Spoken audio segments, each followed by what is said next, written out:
경기도 포천에 가면 산정호수라는 곳이 있습니다.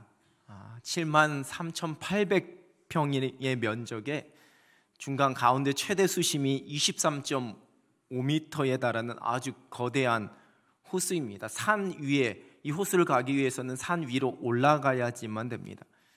그래서 많은 사람들이 산 정상에 있는, 산에 자리 잡고 있는 호수여서 그 이름이 산정호수다라고 생각하는데 아닙니다. 이 호수가 있는 지역의 주소가 경기도 포천시 영북면 산정리입니다.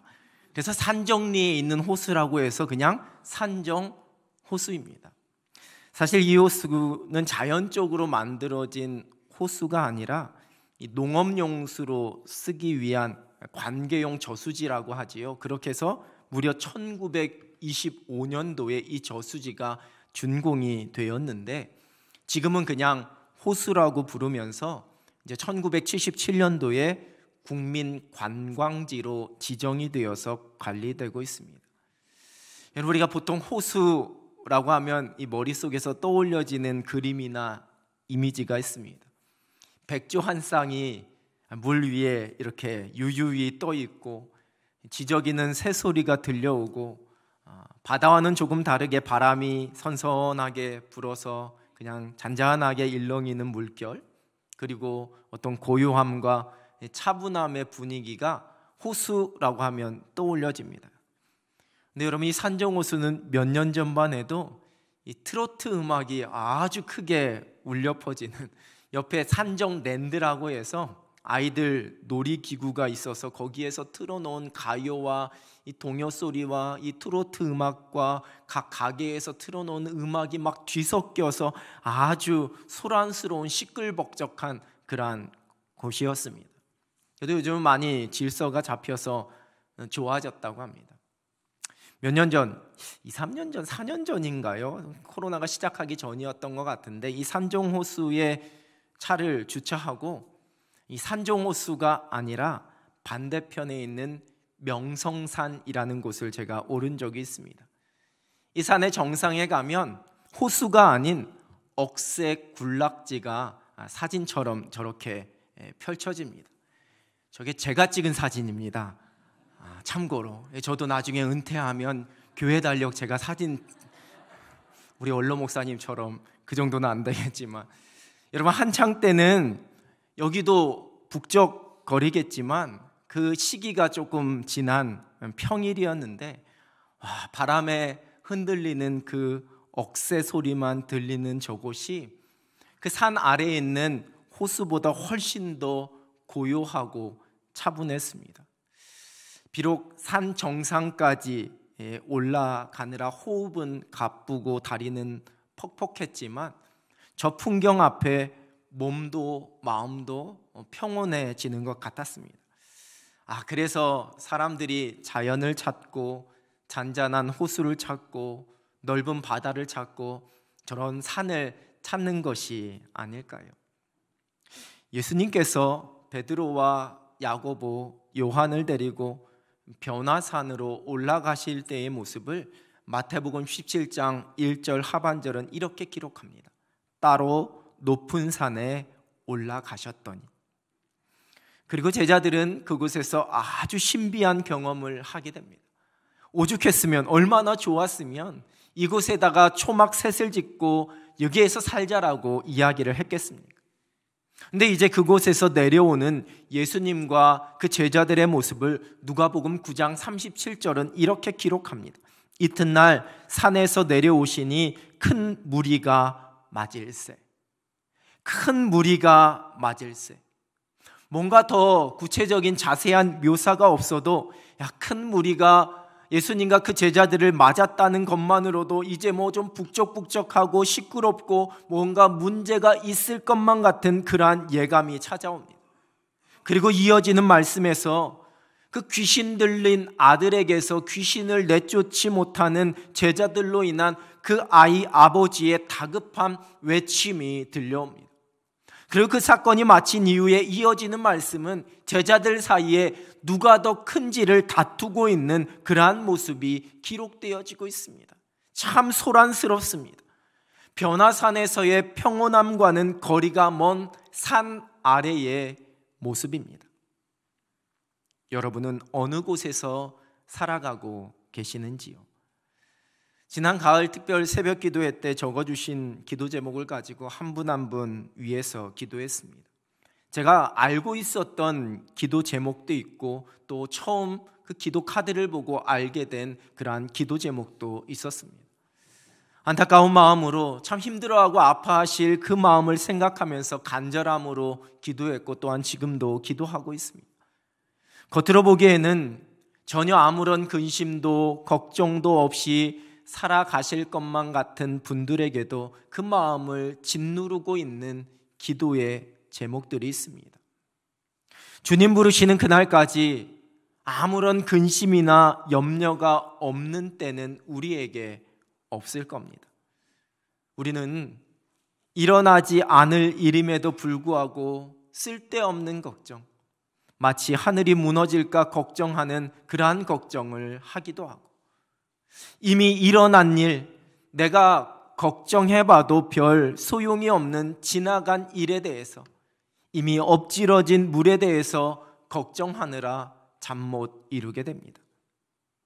또한 걱정도 팔자라는 말처럼 정말 아무것도 아닌 사소한 일들을 걱정하면서 머릿속에 생각을 가득 채우게 되고, 또 내가 걱정한다고 해서 해결되지도 않을 그러한 일들을 걱정하면서 전전긍긍합니다. 물론 때로는 정말 걱정이 되는 일들로 인해 불안해합니다. 걱정이 부정적인 생각이나 염려가 우리에게서 떠날 시간이 없습니다. 저와 여러분, 우리 대부분의 모습입니다. 삶의 수많은 문제와 상황들이 우리의 마음의 평화를 깨뜨립니다. 지난 월요일 밤에 제 몸이 좀 많이 무겁고 느낌이 안 좋더니만 화요일 아침에 일어났더니 기침도 조금씩 나고 콧물도 났습니다. 괜찮겠지라고 생각하다가 수요일 새벽 예배 인도하고 수요 예배 일부 마치고 너무 힘들고 아파서 가까운 병원에 얼른 갔더니만 독감 검사를 좀 해봐야 되겠다라고 이야기하시고서는 검사 결과 A형 독감이라고 했습니다.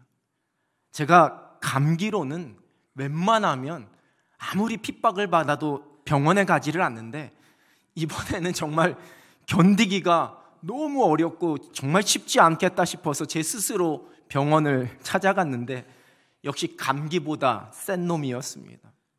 막 열도 나고 몸살기로 온몸도 쑤시고 입맛도 없고 몸의 모든 기능이 다 무너지게 되었습니다. 그래도 딱 이 주중에 앓다가 좀 괜찮아져서 이렇게 주일에 말씀을 전할 수 있으니 감사하지요. 의사 선생님이 마지막 해열제 먹고 48시간 지나면 감염력 없다고 이야기했으니까 저 너무 멀리 하지 않으셔도 괜찮습니다. 72시간도 넘었습니다, 지금은. 여러분, 크고 작은 우리의 육신의 질병과 연약함, 우리의 몸의 질서가 무너지면서 우리에게서 평화를 깨트립니다. 소위 우리가 앓는 질병 중에 신경성 질환이라는 것이 너무나 많습니다.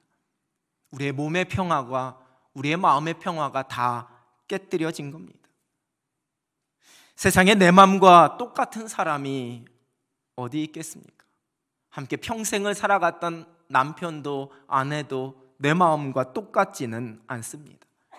다 각자 다른 생각과 다른 마음을 가지고 있으니 사람과 사람이 함께 하는 것이 결코 쉽고 편하지만은 않습니다. 그 속에 크고 작은 갈등도 생기고 서운함도 생깁니다. 서로에게 상처도 받습니다. 시기와 질투와 미움도 일어납니다. 예수님을 따라다니던 제자들에게도, 사도행전에 기록된 사도들에게도, 성령 충만했던 초대교회에도 있었던 모습이었습니다. 서로와 서로의 관계 속에서 함께 평화를 누리는 것이 쉽지 않습니다.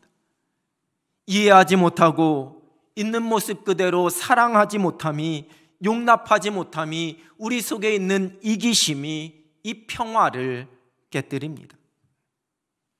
하나님께서 죄악된 이 세상, 죄인된 인간을 위해 구원자 메시아를 약속하셨습니다. 그리고 우리를 위해 이 땅에 오신 메시아 예수 그리스도를 통해 우리에게 허락하신 약속은 평화입니다. 이사야 선지자는 오실 메시아를 통해 이루어질 평화의 나라를 선포했습니다. 그분은 오직 하나님을 경외하는 것을 즐거움으로 삼는다 말씀합니다. 하나님을 하나님으로 인정하지 않는 세상 속에서 하나님의 살아계심과 그 영광 받으시기에 합당하신 분이심을 고백하면서 하나님을 경외하는 것을 삶의 가장 큰 목적이요, 기준이요, 근본으로 삼으셨습니다. 오늘 본문에 즐거움으로 삼는다로 번역된 히브리어는 호흡하다라는 의미를 가지고 있습니다. 즉 하나님을 경외하는 것을 자신의 호흡으로 삼고 살아갔다라는 겁니다. 바로 예수님께서 이 땅에서 보여주신 삶이었습니다. 결코 성부 하나님보다 앞서지 않으셨습니다. 모든 것이 아버지의 뜻대로 되기를 구하시면서 오직 말씀대로 순종하는 삶을 사셨습니다. 이 땅에 육신으로 오셔서 십자가에서 고난받으시고 죽으심도 온 세상을 향한 구원 계획을 가지고 계신 그 하나님을 경외하는 것을 즐거움으로 삼으셨기에 가능한 일이었습니다. 또한 눈에 보이는 대로 귀에 들리는 대로만 심판하거나 판단하지 않으신다 말씀하십니다. 그 중심을 알고 계시기에 그 모든 마음과 생각을 알고 계시기에 그 모든 것을 살피시고 그에 따라서 심판하시고 판단하십니다. 세상의 기준과 잣대, 편견과 굽어지고 왜곡된 정의가 아니라 하나님께서 세우신 공의와 그 기준대로 그 모든 것을 심판하시고 판단하십니다. 인간 스스로 만들어 놓은 선악의 기준, 판단의 기준으로 서로를 정죄하고 서로를 심판하는 이 어그러진 세상 속에서 오직 하나님의 말씀, 그 다스림의 기준으로 그 모든 것을 심판하실 메시아 예수 그리스도를 통해 이루어질 새로운 질서를 말씀해 주고 계십니다.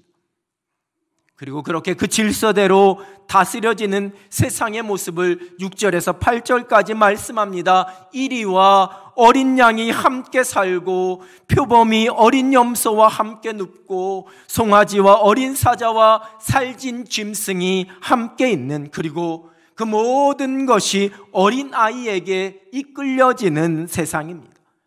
염소와 곰이 함께 먹고 그것들의 새끼가 함께 엎드립니다. 사자가 소처럼 풀을 먹고 젖먹는 아이가 독사의 구멍에서 장난하는 젖된 어린아이가 독사의 굴에 손을 넣습니다. 여러분, 이 모습, 이러한 광경이 그려지시는지요? 이러한 모습이 어떠한 모습인지 이해가 되시는지요?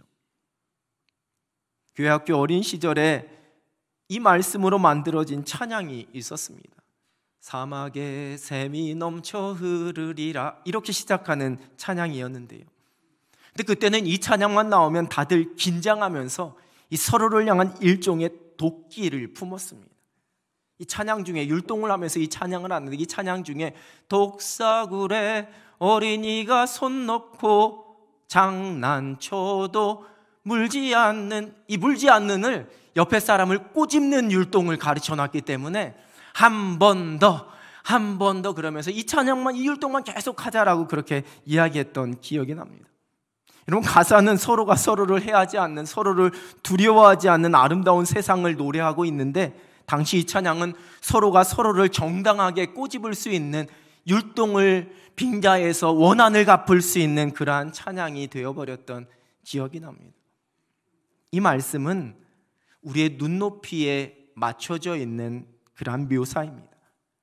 이 세상에 만연화되어져 있는, 그래서 그것이 맞는 진리요 당연한 모습이다라고 여겨지고 있는 그 창조의 질서에 맞지 않는 그 모든 질서와 세상의 질서와 법칙이 무너지고 오직 하나님의 말씀, 오직 창조의 질서에 따라 다스려지는 모든 것이 새롭게 된 세상입니다.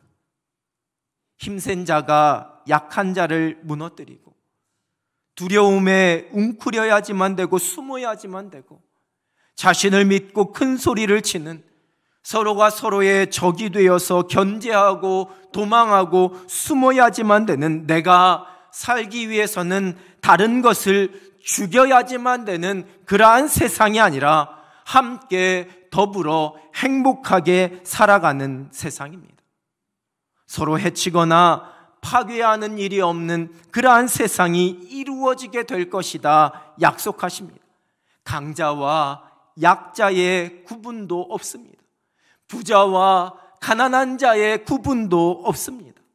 악인과 의인의 구분도 없습니다. 죽음도 해함도 없습니다. 메시아이신 예수 그리스도로 말미암는 완전한 평화입니다. 이사야 66장 25절에서 다시 한번 이 약속의 말씀이 선포됩니다.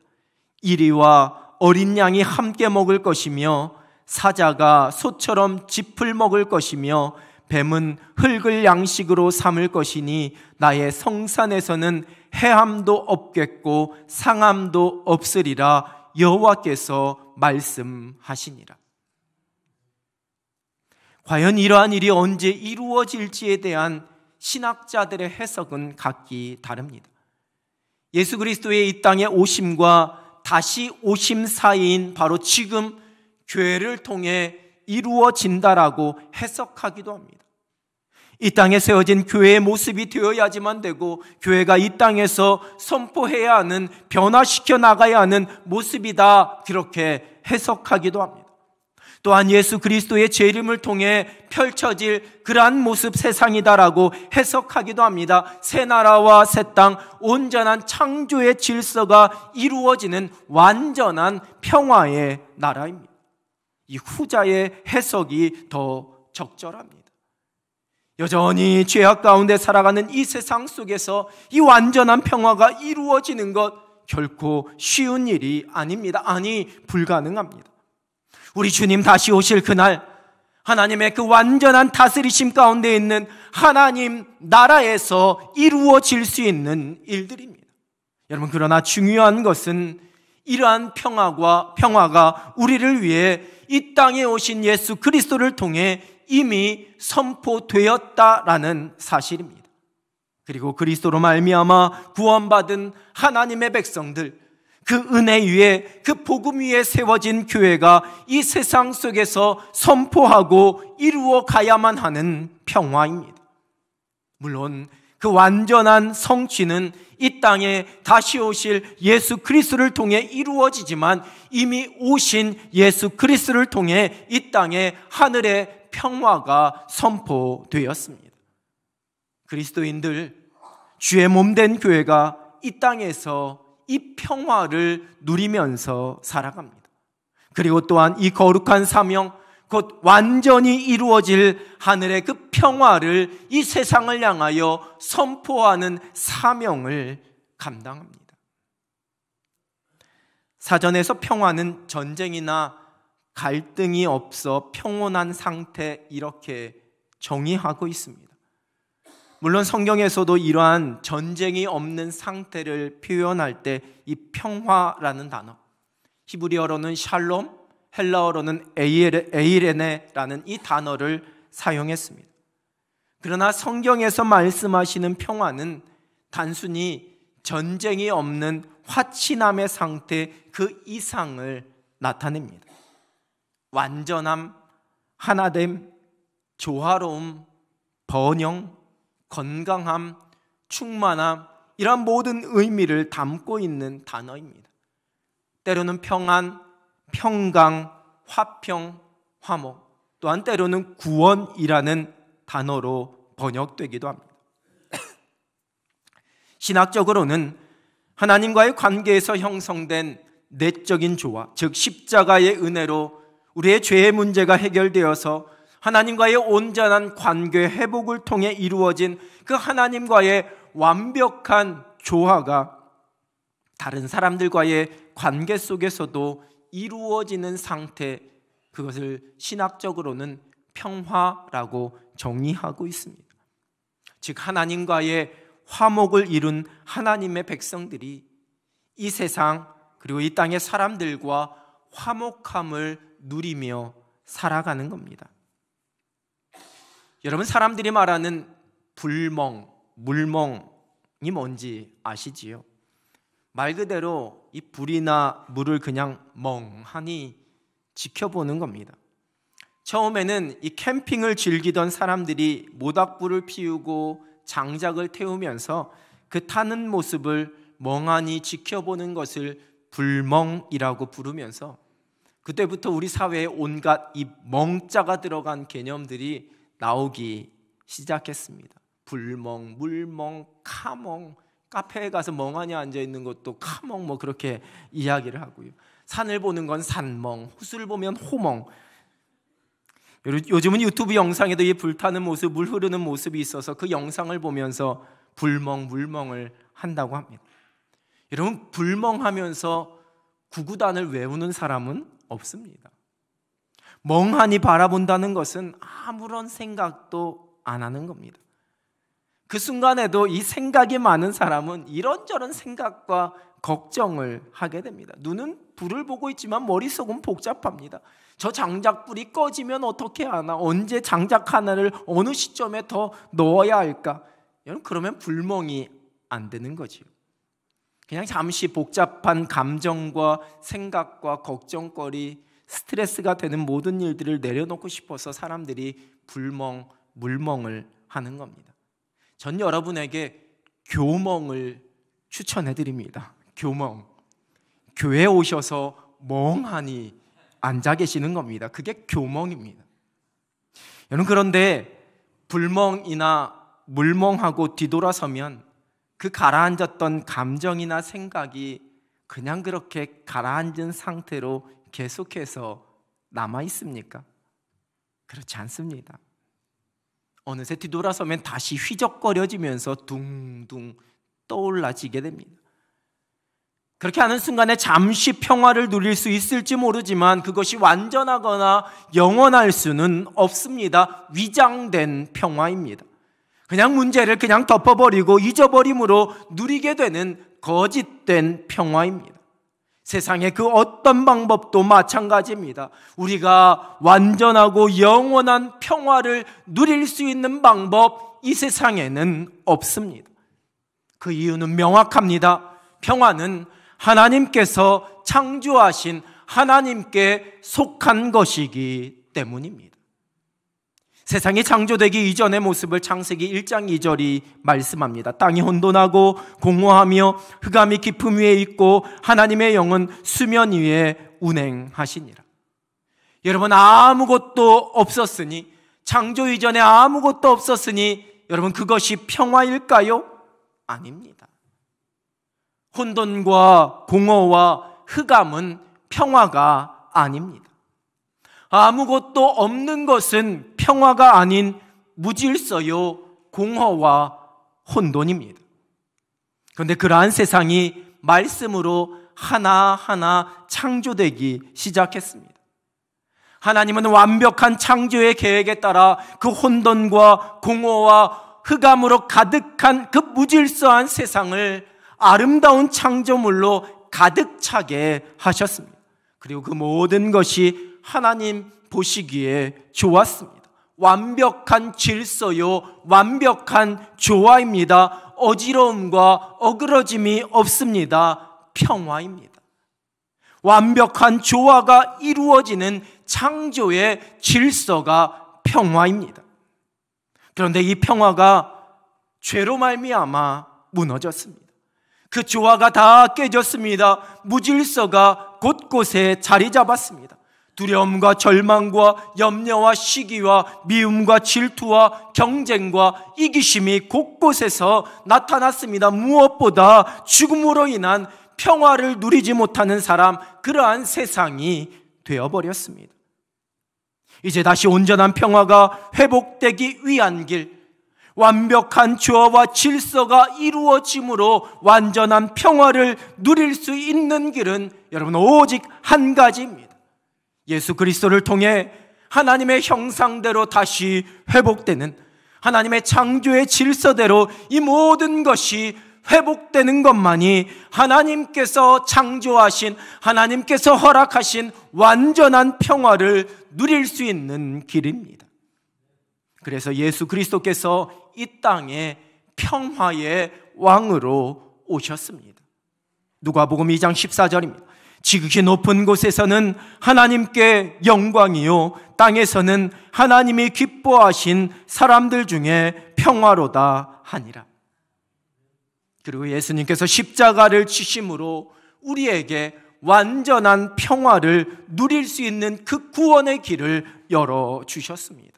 이사야 53장 5절입니다. 그가 찔림은 우리의 허물 때문이요, 그가 상함은 우리의 죄악 때문이라. 그가 징계를 받음으로 우리는 평화를 누리고 그가 채찍에 맞음으로 우리는 나음을 받았도다. 우리는 우리를 위해 이 땅에 오신 예수 그리스도, 우리를 위해 십자가를 지신 예수 그리스도를 통해 하늘의 평화를 누릴 수 있는 그 은혜를 얻게 되었습니다. 우리에게 언젠가 찾아올 육신의 죽음 앞에서도 결코 우리가 두려워하지 않고 평안할 수 있는 이유, 그것은 바로 우리를 위해 이 땅에 오신, 그리고 우리를 위해 다시 오실 예수 그리스도 때문입니다. 우리가 이 세상을 살아가며 만나게 되는 크고 작은 수많은 일들, 우리를 염려하고 근심하게 만드는, 우리를 두려워하게 만들고 낙심하게 만드는 그 모든 일들 앞에서도 우리가 하늘의 평화를 누릴 수 있는 이유, 평화의 왕으로 오신 예수 그리스도께서 우리에게 염려하지 말고 모든 것 맡기고 기도하라 말씀하셨기에, 그렇게 기도할 때에 평강으로 우리의 마음과 생각을 지키시겠다라고 약속하셨기 때문입니다. 억울한 일을 만나 그 분함 때문에 눈물을 흘리고, 치열한 경쟁 속에서 피곤하고, 실패로 인해 잠 못 들고, 여러 가지 조건으로 세상 속에서 사람들 앞에서 초라해져서 한숨이 나오더라도 우리가 평화를 누릴 수 있는 이유, 그것은 평화를 주시기 위해 오신 예수 그리스도께서 우리를 향하여서 원수 갚음이 주께 있다고 말씀하시기에, 우리에게 담대하라고 말씀하시면서 세상 끝날까지 우리와 함께 하시겠다라고 약속하고 계시기 때문입니다. 무엇보다 우리가 이 땅을 살아가는 동안에 평화의 근원이 되시는 하나님이 우리의 산성이 되어주시고 요새가 되시고 소망이 되시기에, 그 하나님이 우리의 힘이 되어주시기에 우리가 어떠한 상황 속에서도 하늘의 평화를 누릴 수가 있는 것입니다. 그리스도인 된 우리가 하나님의 약속 붙잡고 하나님께서 주시는 이 평화를 누리며 살아갑니다. 결코 염려하지 않습니다. 하나님 나라의 법칙, 창조의 질서대로 그 말씀에 순종하며 살아감으로 우리가 이 땅에서 하늘의 평화를 누립니다. 그리고 하나님의 약속인 이 평화를 선포하며 이 땅에서 이 평화를 만들어가는 도구로 살아갑니다. 하나님께서는 우리를 화평하게 하는 도구, 평화를 만들어가는 그러한 도구로 우리를 부르셨습니다. 우리에게 화목하게 하는 직분을, 평화롭게 하는 직분을 맡기셨습니다. 먼저 된 그리스도인의 사명입니다. 교회에 주어진 거룩한 사명입니다. 이 어지러운 세상 속에 참 평화를 선포합니다. 참된 평화를 모르는 사람들에게 참된 평화가 무엇인지를 삶으로 보여줍니다. 선포합니다. 이사야 52장 7절입니다. 좋은 소식을 전하며 평화를 공포하며 복된 좋은 소식을 가져오며 구원을 공포하며 시온을 향하여 이르기를 내 하나님이 통치하신다 하는 자의 산을 넘는 발이 어찌 그리 아름다운가. 완전한 평화의 복된 소식, 십자가 복음입니다. 그리스도인 된 저와 여러분은 이 땅에 오신 예수 그리스도로 말미암은 완전한 평화를 마음껏 누리고 또한 그 완전한 평화를 선포하며 살아가는 사람들입니다. 날마다 여러분의 심령과 삶 가운데 우리 주 예수 그리스도께서 주시는 완전한 평화가 넘쳐나게 되기를 우리 주님의 이름으로 축복합니다. 또한 여러분에게 넘쳐나는 그 평화를 선포하며 평화를 나누고 평화를 전하고 평화를 만들어가며 살아갈 수 있는 아름다운 삶이 되시기를 우리 주님의 이름으로 축원합니다. 기도하겠습니다. 하나님 아버지, 이 어지러운 세상 가운데 우리를 위해 이 땅에 오신 예수 그리스도로 말미암아 우리에게 하늘의 평화를 허락해 주신다 약속하여 주시니 하나님 감사합니다.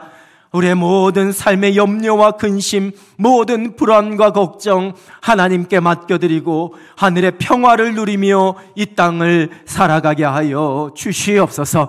우리에게 허락하신 이 평화를 마음껏 전하며 선포하며 우리가 가는 곳마다 평화를 만들어가며 살아갈 수 있는 하늘 백성들 되게 하여 주시옵소서. 예수 그리스도의 이름으로 기도드립니다. 아멘.